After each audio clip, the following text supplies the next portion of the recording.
అంటే ఒకసారి ఇక్కడ చూడండి. ఇక్కడ ఏముంది అక్షరం? సున్నా పక్కన ఏ అక్షరం ఉంది? టా. ఇటు సైడ్ ఉందా అటు సైడ్ ఉందా చూడండి. ఇక్కడ ఉంది కదా టా. ఓకే, ఇక్కడ చూడండి. సున్నా తర్వాత ఏం అక్షరం వచ్చింది? ఇక్కడ పా వచ్చింది. పా ఇక్కడ సైడ్ ఉందా అక్కడ సైడ్ ఉందా చూడండి. ఇక్కడ సైడ్ ఉంది.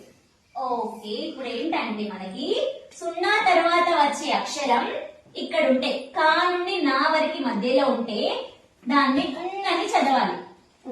అర్థమైందా? కాక గగ్గ నుండి నా వరకు వర్ణమాలందరికి వచ్చి కదా. కా నుండి నా వరకు వచ్చే అక్షరాలు కనుక సున్నా పక్కన ఉంటే దాన్ని ఏమని చదవాలి నానా?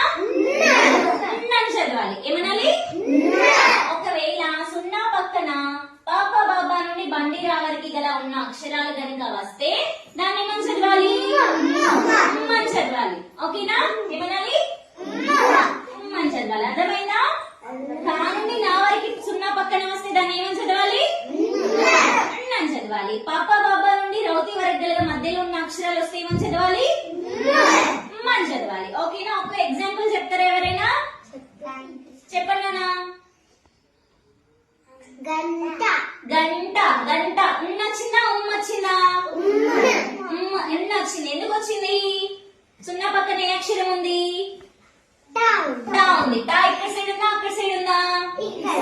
ఇక్కడ ఉంది కాబట్టి ఇక్కడ వస్తుంది. గంట. Very good. ఎవరైనా వచ్చి